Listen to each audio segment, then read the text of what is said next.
UP की परीक्षा को ध्यान में रखते हुए और साथ में जो एंटीग्रेड की परीक्षा भी है और यूपी पुलिस की परीक्षा भी है, तो उसको लेकर के जो हमने सीरीज़ चलाई है आधुनिक भारत का, ये एमसीक्यू मल्टीपल चॉइस क्वेश्चन जो है 4th वीडियो है, जिसमें हम कुछ इंपॉर्टेंट क्वेश्चंस को डिस्कस करेंगे।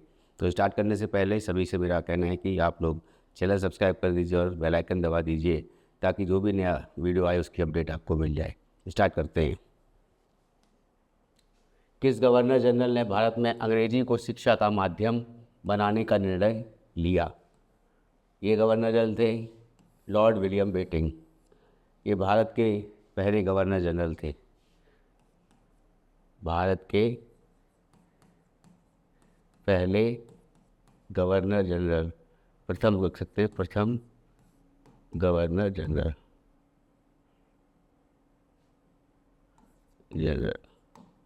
अब अगर पूछा जाए भारत के प्रथम वायसराय कौन थे, तो वो थे लॉर्ड कैनिंग। बंगाल के पहले गवर्नर पूछा जाए तो ज़्यादातर जो एग्ज़ाम है उसमें क्लाइव का नाम लिया जाता है। विलियम हेजेस, विलियम हेजेस जो हैं, हेजेस, ये बंगाल के पहले गवर्नर थे। फिर पहले गवर्नर जनरल जो बने बंगाल के पहले गवर्नर जनरल, वो वारेन हेस्टिंग्स बने। उसके बाद उनको जो है भारत का गवर्नर जनरल बनाया गया बाद में लॉर्ड विलियम बेटिंग को, और भारत के प्रथम वायसराय लॉर्ड कैनिंग थे। और स्वतंत्र भारत के पहले गवर्नर जनरल बोलेंगे तो वो लॉर्ड माउंटबेटन थे। नेक्स्ट है, अब वेलेस्ली के बारे में मैंने आपको पहले बताया कि इन्होंने सहायक संधि चलाई थी। डॉक्ट्रिन ऑफ लैप्स डलहौजी के टाइम पे इन्होंने डॉक्ट्रिन ऑफ लैप्स डलहौजी ने चलाई थी। इन्हीं के टाइम पे पहली प्रिंटिंग प्रेस इंडिया में लगी थी। और पहली 1853 में जो रेल चली थी बम्बई से थाने के बीच में, वो भी इन्होंने चलवाई थी। और व्यवगत का सिद्धांत जो हमने बताया उसको, वो भी डलहौजी ने उसके उस सिद्धांत को अपनाया था। लॉर्ड हार्डिंग सेकंड, ये जो है जब राजधानी परिवर्तित होती है 1911 में तक जो है कलकत्ता राजधानी रहती है, 1912 में दिल्ली राजधानी हो जाती है भारत की। तो वे राजधानी परिवर्तन के समय लॉर्ड हार्डिंग हुए थे, ये वायसराय थे। ब्रिटिश ईस्ट इंडिया कंपनी के शासनकाल में सदर दीवानी अदालत की स्थापना किसने की थी? ये की थी वारेन हेस्टिंग्स ने, सदर दीवानी अदालत। नेक्स्ट आते हैं, ईवी रामास्वामी नायकर के संदर्भ में निम्नलिखित में से कौन सा कथन सही है? यह असहयोग आंदोलन में इन्होंने भाग लिया था, ये सही है। और 1925 में इन्होंने कांग्रेस छोड़ दी थी, ये भी सही है। तो दोनों सही हो जाएंगे इसमें, 1 और 2 दोनों सही। नेक्स्ट है, सूची 1 को सूची 2 से सम्मिलित कीजिए। तो इस तरफ जो है उन आदिवासी नेताओं का नाम है जिन्होंने ये विद्रोह किए, और विद्रोहों का नाम इस तरफ है। तो सिद्धू और कानू, ये संथाल विद्रोह इन्होंने ये कोई नेता थे। चित्तर जो हैं ये रामोसी विद्रोह है उसके नेता थे। गोमधर कुंवर, ये अहोम विद्रोह हुआ था असम में, उसके नेता थे। भगत जवाहर मल, ये कूका विद्रोह के नेता थे। तो 2 3 4 1 हो जाएगा, यानी 1। नेक्स्ट है, असहयोग आंदोलन में सबसे पहले किसे गिरफ्तार किया गया था? असहयोग आंदोलन जो है ये 1 अगस्त 1920 को हुआ। और असहयोग के पीछे जो नारा था, वो जो कारण था उसके पीछे था, पहला तो आप रॉलेट एक्ट ले लीजिए, हालांकि मैंने बता दिया है, इसको ऐसे लिख देते हैं, रॉलेट एक्ट। उसके बाद जलियांवाला बाग हत्याकांड। उसके बाद जो है खिलाफत का मुद्दा भी था, जिसमें हिंदू मुस्लिम एकता की बात करी गई थी। तो खिलाफत का मुद्दा, जिसमें खलीफा को तुर्की के खलीफा को खिलाफत आंदोलन हुआ था ये, और तुर्की के खलीफा को अपदस्थ कर दिया गया था, उसकी गद्दी से हटा दिया गया था उस टाइम। तो वो खिलाफत का आंदोलन भी हुआ था और रोलेट एक्ट भी था, जलियांवाला बाग भी था, और स्वतंत्रता की बात थी, भारत को जो है स्वतंत्र बनाना है, तो स्वराज की बात थी। तो इसलिए जो है इन 4 मुद्दों को लेकर के जो है ये असहयोग आंदोलन ये पहला जन आंदोलन था। इसको भी याद रखिएगा। पूछा जाता है कि पहला जन आंदोलन गांधी जी ने कौन सा किया था, तो वो असहयोग आंदोलन था। पहली बार जो है अगर बात करी जाए कि इन्होंने जब पहली बार सत्याग्रह किया था तो वो चंपारण सत्याग्रह था 1917 में।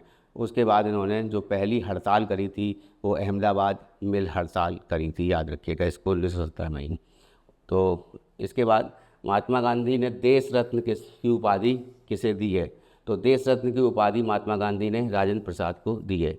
इसका आंसर हो जाएगा, सबसे पहले गिरफ्तार किए गए थे चित्तरंजन दास और बासंती देवी। चित्तरंजन दास थे, उनकी पत्नी थी बासंती देवी, उनको सबसे पहले असहयोग आंदोलन में गिरफ्तार किया गया था। तो देश रत्न जो है वो डॉक्टर राजेंद्र प्रसाद को कहा था महात्मा गांधी ने। गांधी जी को महात्मा किसने कहा था, ये बात सभी जानते हैं कि रविन्द्रनाथ टैगोर ने कहा, राष्ट्रपिता सुभाष चंद्र बोस ने कहा, और अदनंगा फ़कीर, ये भी क्वेश्चन आता है कि किसने कहा, तो विंस्टन चर्चिल ने कहा था। ठीक है। उसके बाद नेक्स्ट क्वेश्चन पे आते हैं। नील दर्पण किसकी कृति है, तो नील दर्पण जो है दीनबंधु मित्र की कृति है। इन्होंने नील दर्पण लिखी और इसमें एक तरह से नील को जो है प्रेस करती थी अंग्रेज़ सरकार कि नील की खेती करनी है, इंडिगो की खेती करनी है, ताकि उससे जो है जो उनको अधिक से मुनाफा मिल सके। और वहाँ पे जो है एक तरह से औद्योगिक क्रांति आ चुकी थी इंग्लैंड में, और वहाँ पे कपड़े की रंगाई के लिए नील प्रयोग होता था, तो इसीलिए नील की खेती करी जाती थी। सचिंद्र सान्याल का नाम आता है, ये HRA का गठन हुआ था, हिंदुस्तान रिपब्लिकन एसोसिएशन का गठन कानपुर में 1924 में, और ये इसने 1925 में काकोरी कांड किया था। इसके बारे में हम पहले से बता चुके हैं। इन्होंने एक पुस्तक लिखी थी बंदी जीवन, इसको भी याद रखिएगा, बंदी जीवन। ठीक उसी तरह मदन मोहन मालवीय ने लीडर जो स्टार्ट करा था वो मोतीलाल नेहरू के साथ में स्टार्ट किया था। BHU की स्थापना के पीछे इनका यहाँ तब हनाया संधु यूनिवर्सिटी जो है वाराणसी,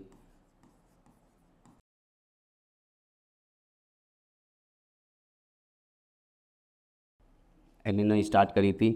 और BHU जब एक विद्यालय के रूप में जब स्टार्ट हुआ था तो तब एक विद्यालय था, और उसके बाद धीरे धीरे बढ़ते हुए यूनिवर्सिटी बना।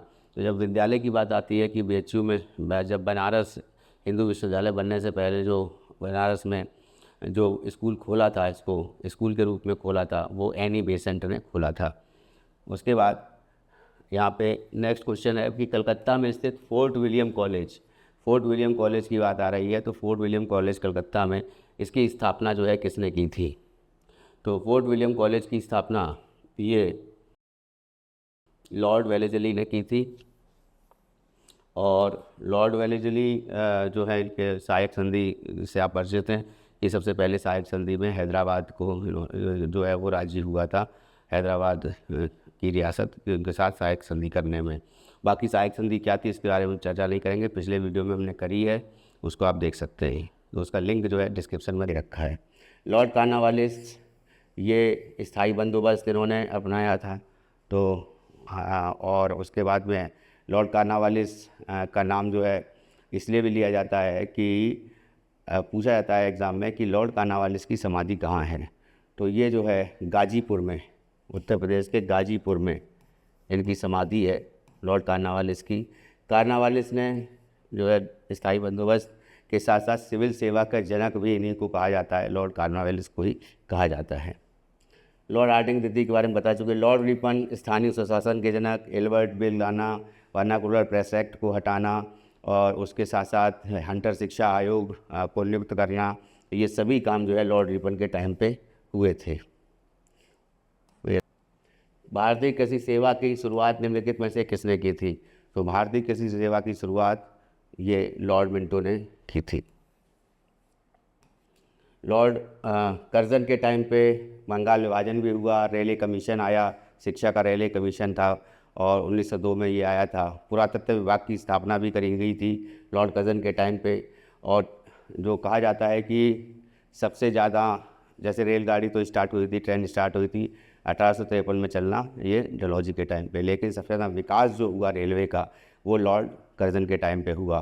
तो लॉर्ड कर्जन ने जो रेलवे कमीशन आया था 1902 में, तो उसमें बेसिकली डायरेक्टर जनरल की जो नियुक्ति की जानी थी शिक्षा के क्षेत्र में, तो उसको लेकर के आया था।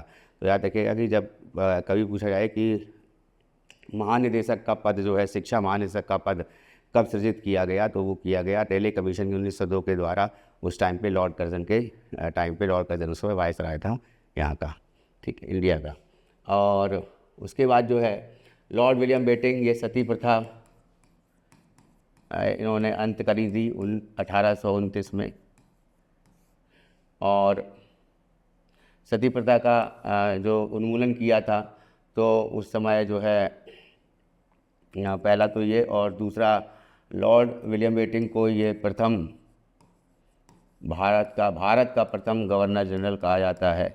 भारत का प्रथम गवर्नर जनरल कहा जाता है। और लॉर्ड विलियम बेटिंग बेसिकली सती प्रथा के लिए जाने जाते हैं, ये उसका उन्मूलन करने के लिए जाने जाते हैं। और उस टाइम पे इनका साथ दिया था राजा राम मोहन राय ने, जिनको नवजागरण का अग्रदूत कहा जाता है, पुनर्जागरण का अग्रदूत कहा जाता है भारत में। लॉर्ड रिपन की बात करें तो लॉर्ड रिपन ने, जैसे एल्बर्ट विल जो है आया था लॉर्ड रिपन के टाइम पे, ठीक है। और उसके साथ पे जैसे बात करेंगे कि स्थानीय स्वशासन के जनक इनको कहा जाता है, पंचायती राज का जनक। तीसरा लोकल सेल्फ गवर्नमेंट के जनक थे ये। तीसरा जो है जैसे वर्नाकुलर प्रेस एक्ट जो है वो लिटन ने लगाया था 1878 में। तो 1878 के बाद में जो है उसको हटाने का जो श्रेय जाता है वो लॉर्ड रिपन को जाता है। वर्नाकुलर प्रेस एक्ट को हटाया था इन्होंने। और हंटर शिक्षा कमीशन भी इनके टाइम पे आया था और 1882 में। और जो 1882, अच्छा, ये मेजर जो है वर्क जो हैं वो रिपन के रहे हैं, लॉर्ड रिपन के। अब है भारत में आधुनिक उद्योगों का तिथिक्रम में सर्वप्रथम कौन सा उद्योग आता है? सर्वप्रथम कौन सा उद्योग आता है तिथिक्रम में? अगर हम डालें नज़र तो पहला जो उद्योग था जिसकी बात की जाती है तो वो है जूट उद्योग। रिसरा में पहली फैक्ट्री लगी थी वेस्ट बंगाल में। कब लगी थी? ये पहली फैक्ट्री लगी थी रिसरा में जूट उद्योग की। तो पश्चिम बंगाल जो है जूट के उत्पादन के लिए जाना जाता है। अच्छा, जब पुर्तगाली इंडिया आए थे तो उन्होंने जो है सबसे पहले जो है मसालों पर उन्हें फोकस किया था। मसालों का व्यापार वो करते थे और मसालों का जब व्यापार करते थे तो एक तरह से मसाला राज्य जो है कर्नाटक कहा जाता है।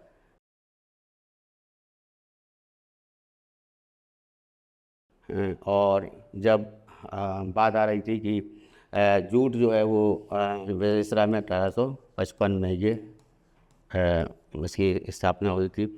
चाय और नील ये बाद में अंग्रेज़ों के समय में आई। कॉफ़ी, तो कॉफ़ी जो है कर्नाटक में सबसे ज़्यादा होती है, चाय असम में सबसे ज़्यादा होती है। और इंडिगो जो है, इंडिगो की पैदावार अगर देखी जाए तो बिहार में बोली जाती है और अंग्रेज़ों के टाइम पे जो है बिहार में ही सबसे ज़्यादा नील जो है वो उपजाई जाती थी। नेक्स्ट क्वेश्चन पर आते हैं। आत्मसम्मान आंदोलन किसने प्रारंभ किया था? आत्मसम्मान आंदोलन ये तमिलनाडु में स्टार्ट किया था पेरियार ने। और पेरियार का जो ओरिजिनल नेम है वो है ईवी रामास्वामी नायकर। ज्योतिबा फूले ने सत्यशोधक समाज स्टार्ट किया।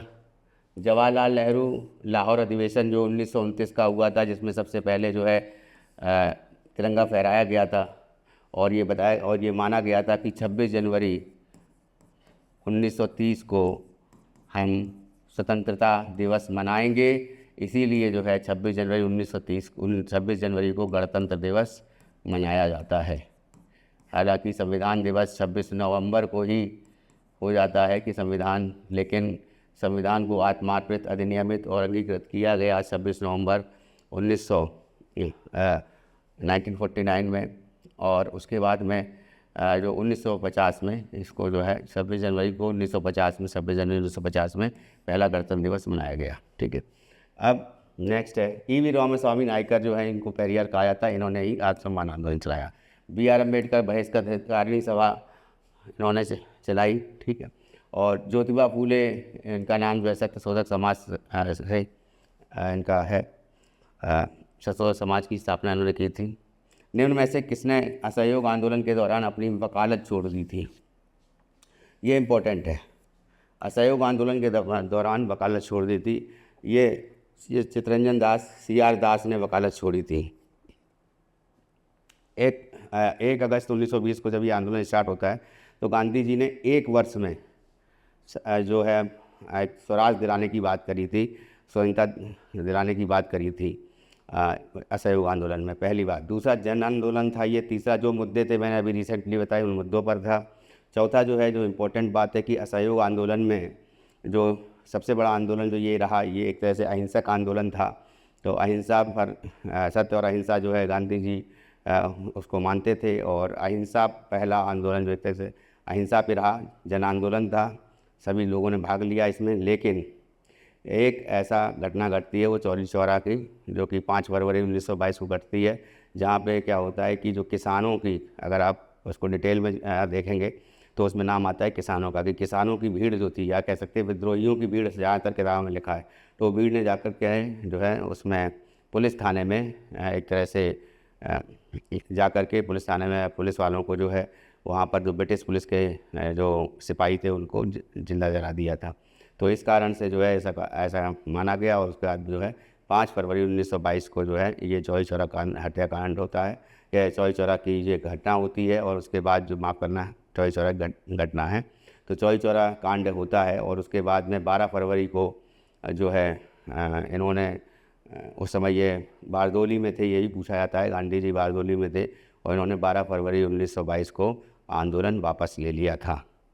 जब आंदोलन वापस ले लिया था तो सभी कांग्रेस के लीडर जो थे वो सभी इनसे दुखी हो गए थे कि जब आंदोलन इतनी प्रखर रूप से, इतने आगे आकर के सभी हिस्सा ले रहे हैं सभी वर्ग, तो जो है इसको आपको वापस क्यों लेने की ज़रूरत क्या थी?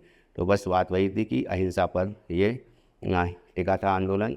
तो हिंसा हुई तो उस कारण से इनको जो है ये इनको फिर उसके बाद में जेल हो जाती है, और जेल हो जाने के बाद में तब ये उसके बाद में तब कांग्रेस जो है वो बिखर जाती है। और उसी के बाद जो है 1923 में एक नई पार्टी का गठन होता है, और वो पार्टी होती है स्वराज पार्टी, जो कि C.R. दास और मोतीलाल नेहरू दोनों ने मिलकर बनाई होती है, ये भी याद रखेगा। तेज बहादुर सप्रू, इनका संबंध जो है गांधी इरविन समझौता, गांधी को इरविन मनाने के, गांधी जी को मनाया था इन्होंने कि तेज बहादुर सप्रू ने, M.R. जयकर ने, कि उनसे लॉर्ड इरविन से बात करिए। बात क्या करनी थी कि जो भी बेसिकली जो मांगे थी, 11 मांगे थी एक्चुअल में सविनय अवज्ञा आंदोलन में, वो 11 मांगों को जो है इरविन नहीं मान रहे थे।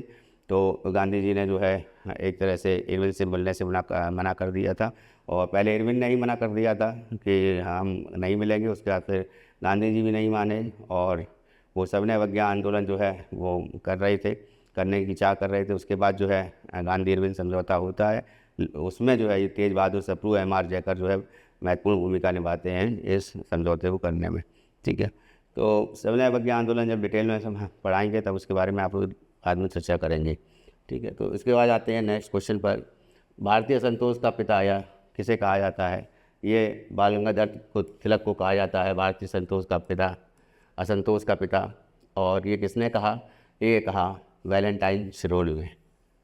ये याद रखिएगा, वैलेंटाइन सिरोल ने जो है इनको भारतीय अशांति का पिता कहा है। महात्मा गांधी द्वारा चलाया गया पहला जन आंदोलन, अभी मैंने बताया कि असहयोग आंदोलन था।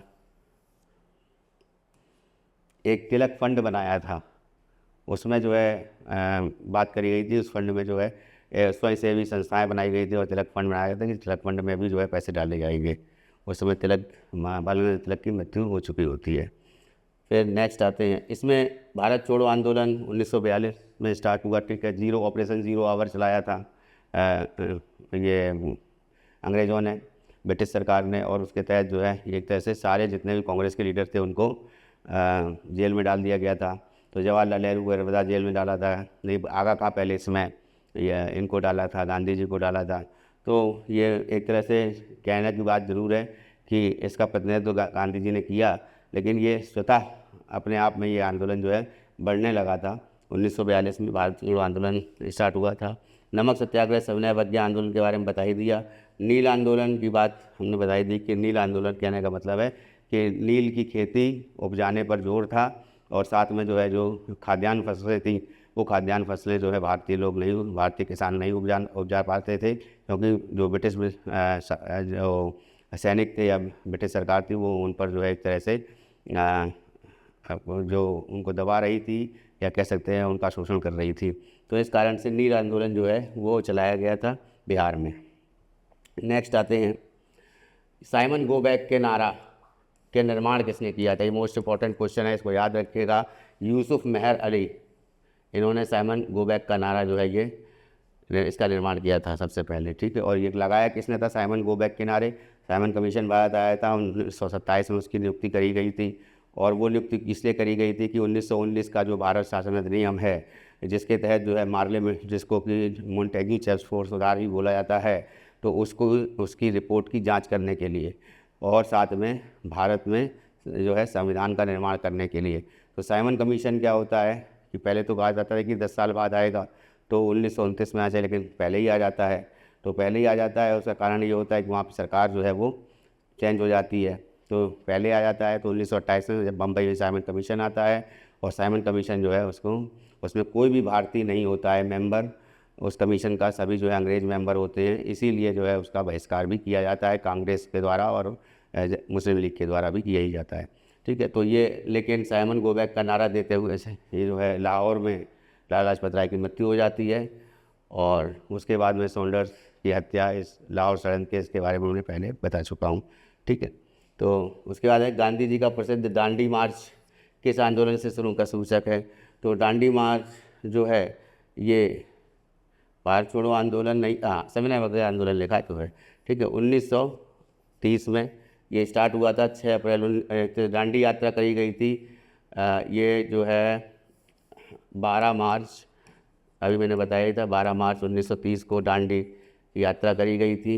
और फिर 6 अप्रैल को ये सविनय अवज्ञा आंदोलन स्टार्ट होता है। 6 अप्रैल को नमक कानून तोड़ते हैं, उसी के साथ जो सविनय अवज्ञा आंदोलन स्टार्ट हो जाता है 6 अप्रैल 1930 को, ठीक है। बाकी इनकी 11 मांगें होती हैं, और वो मांगों में शामिल होता है कि जितने भी भारतीय जो क्रांतिकारी हैं या फिर भारतीय लोग हैं उनको छोड़ दिया जाए। तो यहाँ पे जो है ये बात मान ली जाती है गांधी जी की, उनको छोड़ दिया जाता है, लेकिन एक क्वेश्चन मार्क रह जाता है कि तो फिर उस समय भगत सिंह, राजगुरु और सुखदेव को क्यों नहीं छोड़ा गया? तो ये एक प्रश्न चिन्ह है, इस पर कई चर्चाएं भी चली हैं, तो कभी इसको डिटेल में इस पर बात करेंगे। तो फिलहाल ये जान लीजिए कि इसका आंसर जो है दांडी मार्च ये स्टार्ट हुआ था 12 मार्च 1930 को, और 5 अप्रैल तक ये चला, 5 अप्रैल तक ये चला था। और 390 किलोमीटर की यात्रा थी, 78 लोगों ने भाग लिया था। सरोजिनी नायडू इनके साथ थी। और दांडी बेसिकली नवसारी डिस्ट्रिक्ट में पड़ता है, ये भी जान लीजिएगा। तो ये दांडी मार्च जो किया गया था, ठीक है। तो इसको सविनय अवज्ञा आंदोलन बोला गया, ठीक है। और उसके बाद जो है निम्नलिखित में से किसे भारतीय राष्ट्रीय कांग्रेस कराची अधिवेशन हुआ था, ये 1931 में हुआ था कराची में अधिवेशन। इसमें मौलिक अधिकार को अपनाया गया था, कांग्रेस द्वारा मौलिक अधिकारों को अपनाया गया था, और इसकी अध्यक्षता करी थी सरदार वल्लभ भाई पटेल ने। तो इसमें अध्यक्षता सभापतित्व तो पूछा जा रहा है किया था किसने? सरदार पटेल ने, ठीक है। फिर है महात्मा गांधी जब द्वितीय गोलमेज सम्मेलन में भाग लेने लंदन गए तो ठहरे थे, कहाँ ठहरे थे? किंसले हॉल में ठहरे थे, इसको याद रखिएगा। उसी टाइम पे जो है नंगा फ़कीर ये विंस्टन चर्चिल कहा था उनको।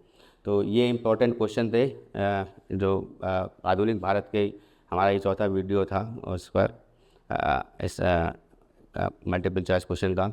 अब जो है हम इसके आगे जो है ज्योग्राफी के क्वेश्चन भी इसको इंक्लूड करेंगे। तो हिस्ट्री के क्वेश्चन अगर कुछ ऐसे कुछ क्वेश्चन होंगे जिनको आने की संभावना ज़्यादा होगी तो वो, और साथ साथ में अब हम ज्योग्राफी के क्वेश्चन को स्टार्ट करेंगे। तो भारत का भूगोल से अब नेक्स्ट वीडियो जो है भारत का भूगोल से ही क्वेश्चन जो है लिए जाएंगे, और जो कि यूपी टेट के साथ साथ अदर स्टेट का भी कोई टेट है, जैसे रीट है राजस्थान का, या बिहार टेट है, या फिर अन्य किसी राज्य का है, या फिर सी टेट है। तो ये सभी जो है इनके क्वेश्चन, जो भी क्वेश्चंस आए हुए हैं सब्जेक्ट वाइज, वो हम लोग करवा रहे हैं। और इसमें जो है उसके साथ साथ वो भी क्वेश्चन ये जो व्याख्या भी कर रहे हैं, ताकि जो है आप लोग अच्छी तरह समझ जाएं। और अब जो है नेक्स्ट जो है उसको भूगोल जो है उसका, भारत का भूगोल, उस पर जो है क्वेश्चंस होंगे, और हो सकता है कुछ क्वेश्चंस हिस्ट्री के भी हों। ठीक है, थैंक यू।